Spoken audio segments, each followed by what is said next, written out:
Warriors. I really do think that, for me at least, that's the bigger sort of conversation about Klay Thompson. It's not the idea that he would put on a different uniform. It's kind of more like, how did we get here? How did we get to the point? And I think it was Zach Lowe who reported earlier this week, there are hurt feelings on both sides, you know? And let's think about it financially. What if the Warriors did offer Klay Thompson 2 and 48? And he did say no. And now 2 and 48 looks like a brilliant contract for Klay Thompson. He might not get 3 and 48. And he comes back and goes, okay, 2 for 48. And they're like, no, not now. You said no. And by the way, we missed the playoffs. How does 2 and 28 sound? You can sort of see how it got here, but I also can't believe that it got here. And I don't know that that's the way that conversation went, but there's a comp with that and Brandon Ayuk. And by the way, we got some juicy old stuff from Brandon Ayuk to share with you here pretty soon. But he has opened up about his negotiations, and I'll just give you this. He very clearly stated that the conversations were in one spot, and then a bunch of these other wide receivers signed, and he went, oh, well, now the price just went up. And the 49ers might be like, well, no. Let's go back to what you were asking for a month ago. And Brandon's like, too late. Too late. That offer is not on the table anymore. So who's in the wrong in that situation?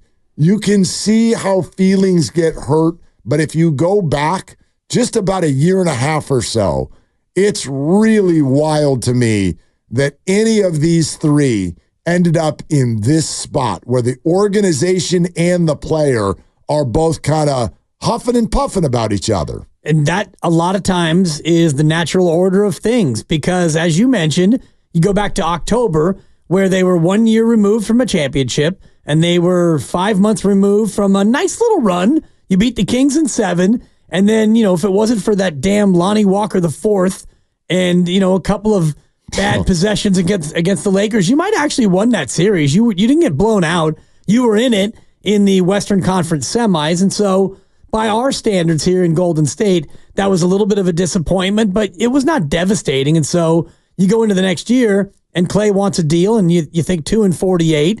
And so if Klay would have accepted that deal then, and we'd be going into next year right now with Klay making $23 million this year and $25 the year after that, you'd be thinking, okay, Klay, the big three's together for 2 more years. It's the last dance for 2 more years. Let's see if we can, add around them in the perimeter and see if this thing can actually work coming off a 10 seed. But they were a 10 seed. And so everything changes over time.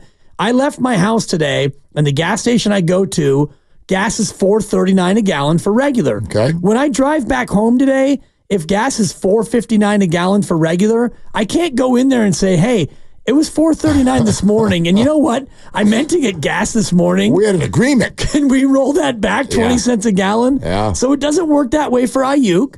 The price has gone up. As I was mentioning to you, I thought it might. Yep. And for Klay, the price has gone down. That's just the way this goes, guys. Yeah, that's life. That's life. Now, right. I don't know. Here's the other thing, and this is why I do think there's Paul George pressure, even though I do think there are some very, very smart NBA people who are like, guys, this Paul George thing is very, very unlikely. Ramona said it to us yesterday. I had somebody pretty close to this describe this is more of a long shot just because it's complicated, right? And, the Clippers, they don't have to do anything. They can just sit back and kind of dare him to leave. If they know their guy and they think he really just wants to stay in LA or stay on the West Coast, they don't have to trade him anywhere. The only thing that gets a little weird is if he opts in, and then we'll know that by Saturday, right? That's the opt-in day, the 29th. So if he opts in, then you go, well, that's kind of interesting. He can still do the extension with the Clippers. Then he kind of comes off the board for the cap space teams, unless they do a sign and trade there. I think the Warriors obviously have interest in that. Okay, so what you're looking for if you're pro Paul George is you're looking for him to opt in by tomorrow. He opts in. Now the cap space teams are off the board. If he opts out, then only the cap space teams are in. I have seen it sort of like pitched this way on social media. We circulated this with each other earlier. There's 3 options on the table for Paul George. What do you find the most attractive? You can opt out, be a free agent, and sign with the Philadelphia 76ers. You can opt in, look for an extension, and stay with the Los Angeles Clippers. Not sure if the price is exactly what you want it to be. Or you can force a trade to the Golden State Warriors. Those are your 3 options. What's most attractive? I mean, my quick answer would be Warriors because A, I'm totally biased. Right. But B, it's based on a premise that he's not getting the number that he wants from the Clippers, because if he was getting the number he wanted from the Clippers, he would have re-signed there already. So he's not getting the number there. So I think that the more the idea is if it's about dollars first and foremost, and I do think it is, then do you want to be a free agent in Philly or do you want to be traded to the Golden State Warriors? And as a West Coast guy, and just based on, I know Philly's good, but Joel Embiid is a teammate. I don't know, man. Seems complicated. If I would, like, to me, all things being equal, I would ask for a trade to the Golden State Warriors. Depends on how much you want to win, because I think if you go to Philadelphia and you get Tyrese Maxey, who is going to get the Maxey there, and he's a restricted free agent, so they're going to keep him, and you've got Embiid, and when he's healthy, he's a top 3, 4, 5 player in the association. So if you're Paul George, you go east, you have a better chance to win than if you do going to Golden State. And if the money's equal, then it comes down maybe to locality on where you actually want to be. Because if the Warriors do get Paul George, in the scenario that I was laying out, Chris Paul, Andrew Wiggins, and picks. So you still have Kuminga, Moody, Pods, and TJD. You still have Steph and Draymond and GP2 and Looney. You still have a pretty good team. I don't think that you are a top 2, top 3 team in the West. You're better. If you add Paul and just lose Clay and Chris Paul, I do think that your team got better over the course of that transaction. Yeah, I get all that. I see that. I do understand where you're coming from on the easier to win with Philadelphia. At the same time, there's something missing there. You know, first of all, Boston, I know it's not as deep in the East, but there's a Boston problem for sure. Yeah. And secondly, as much as like, okay, Embiid he's got an MVP and they're always sort of a factor in the East, like those players have never done anything that's actually threatened a deep run and doing something in the playoffs. This year was a good run, and Embiid was playing on one leg. Yeah. And they still made noise, but you're right. It wasn't a deep run. Not a lot of noise. You're right. A little bit. More of a clamor. More than a whisper. Yeah, you lost to the Knicks. The other interesting piece for me, and this is not so much Warrior-centric, but the James Harden question, because if Paul George is dealt and you're James Harden, then you're probably loving that, because then the Clippers might be inclined to give you the extension because he's a free agent. So where might he land in this open marketplace? Because if Paul George opts in, that to me signals that James Harden is probably going bye-bye. Because I mean, you're looking at how much money they'll have on the books. It'll be $100 million with just Kawhi and PG if he opts in.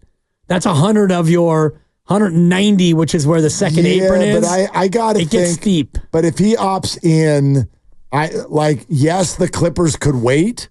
Yeah. But I think they're going to trade him. I think they're going to trade him because I haven't heard James Harden. I've not heard scenarios that lead to them back to LA. Yeah, or picking PG over James Harden. Like I don't know. That's sort of a second tier kind of a thing.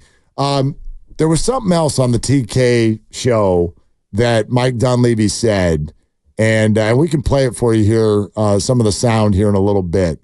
But this one was, I think, a quirk that people would like to know. Put these puzzle pieces together. You push the Chris Paul deadline to Sunday. You admit directly to Tim Kawakami, yes, we have the wherewithal to do something big if we want to. Yes, we can get that done. All right, pair those two things together. And then lastly, at a certain point when discussing how attractive the Warriors are for a big-time player to join, for the first time in the last decade, a Warrior, at least the first time that I know about, a Warrior executive started talking about the players that big-time player would be joining. And this time he said Steph Curry and Draymond Green. And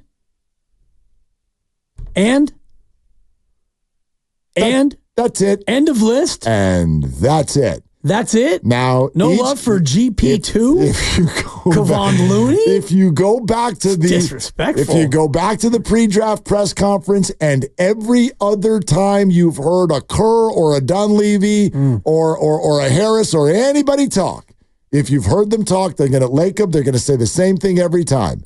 Steph and Draymond, and my goodness, hopefully Klay Thompson. This time it was Steph and Draymond. And would you like a snack? We've got snacks right over here, man, in the media room. If you'd like a snack, that was the end of the conversation. Does that mean they're getting Paul George? Of course, it doesn't mean that they're definitely getting Paul George. But Mike Dunleavy has looked really relaxed through this whole process. He looks confident, and I do think that he's laying breadcrumbs. I think he's laying breadcrumbs for everybody to see. I think he's laying loaves of bread. There's a baguette. There's a sourdough. There's a levain au pain. There's not breadcrumbs. I'm talking about loaves of bread. There's some challah over there. Thank you. This is more than breadcrumbs, Mark. I love challah bread. It's just too funny. Underrated for French toast. I'm a brioche guy for the French toast. Yeah. Brioche. Well, now that I'm Jew adjacent, the challah has become a much bigger part of my life. Yeah, challah bread, I ain't mad at it at all. Mike Dunleavy, TK Show on if making a big trade is realistic. I don't think it's possible because we have the assets to do so. When you look at our roster, you look at our picks, you look at all the things we have, and certainly have an attractive organization with a competitive ownership group, great coach, desirable players to play with. All those things that we have lends itself to believing that we're capable of, a big move if that's on the table or available. The hardest part with that is just not that many guys that are available that you feel are like worthy of giving up all that. So we'll see. This stuff evolves and changes so quickly, but the one thing I know is we are in position to do it. All right, there it is. Mike Dunleavy live from one of the stalls in a Chase Center bathroom. I don't know why they did the interview there, but it's a busy time, so I get it. I'm not sure. I actually think I've gotten lost in some of the hallways where Mike Dunleavy was talking right there at Chase Center. Dude, a difficult place to get out of. Hardest place to get out of in America. It's like one of those escape rooms. We have one down the street from here. I know. It's like, I got no idea how to get out of here. I've been there 17 times, and I've exited 17 different ways. Every time. It takes me 17 minutes. The great thing about Chase Center is when you do get out, you're so happy, you don't even care which side of the building you At get. all. I'm like, I don't know where my car is, but I'm out. I'm calling people. I made it. I'm out. The best exit I've ever had, and I'm reluctant to shout him out. But the King helped me get out of there. You did? Bonte Hill. I followed the King one time. Oh, I was with you. Yes. We got out so clean. I know, because they're like our people that are there every night, and they're like, yeah, you turn right here. I'm like, then two lefts and a third right. Yeah, why would you know that? No clue. You're like, and you know this. People, if you're fans, you probably like, if you do the media thing, somehow you end up walking through the concessionaire's locker room or something. You're walking, you're like, I definitely took a wrong turn. Like people are changing clothes in front of me. No doubt. Am I in the back of a kitchen? Why am I here? And they're like, no, just keep proceeding. I'm like, could we structure this differently so I'm not walking through people who are changing? Like, this is very uncomfortable. I spent about 12 minutes with, and I know they're not called the Golden Girls, but the dance squad of senior citizens. A couple of them are listeners, and I apologize for the disparaging remarks, but all of a sudden I'm in there running material, waka waka. I'm like, what am I doing? I'm just trying to go home. Anyway, so Mike Dunleavy talking to Tim Kawakami on the TK Show, which is part of the Odyssey family, by the way, and there is a lot of really good stuff in there. And I do think that's my takeaway of the Chris Paul delay, which is that there's no promises, but I was waiting for today for very, very clear indicator that the Warriors at least feel like something interesting is possible. And so I'm not going to use probable yet by any stretch, but I do think we got the indicator we were waiting for in that there's action. There's life. Is it going to get to the finish line? I don't know, but there's action. Right. There's enough action that prompted this decision to actually happen. Yeah. Because Chris Paul wants his $30 million if possible. He knows he's probably not going to get it, but a couple more days to sit on a possible $30 million contract, it's worth it for him because what's all the rush? The worst thing that could happen is he gets cut and he's a free agent, and then he can sign for whatever he wants to sign, wherever he wants to sign it. Yep. He's got no rush. No. He's not a day one free agent. He knows it. No, but maybe Clay is. Yeah. Maybe Clay is. Again, if you're just joining us, Ramona Shelburne yesterday on Klay Thompson. There are only a couple teams with the cap space, right, to sign him to something like a little larger. And I think the cap space dries up pretty quick, right? There's only a couple teams that would fit there. And then everything else would be sort of a mid-level, right? So there's not much to decide except for where you want to go. I think the Warriors do have an interest in bringing him back. But, is that happening before they deal with the other 4 or 5 options that are out there? I don't see that. I think they have a few other things to try to get done that may or may not happen, right, before they deal with Clay. And let's see how long he waits. Well, and by the way, more on that coming up, because I think that's a big piece of why Klay Thompson, in my opinion, is going to play for someone else next year, which is that not only did the Warriors say you're not priority 1, but priorities 1 through 4 might not even happen. And he's like, you're putting me off for like a bunch of maybes? Right. And they're like, uh-huh. Oof. Carly Rae Jepsen. Yeah, exactly. Call me maybe. So we're presented by Fremont Bank, celebrating 60 years of full-service banking.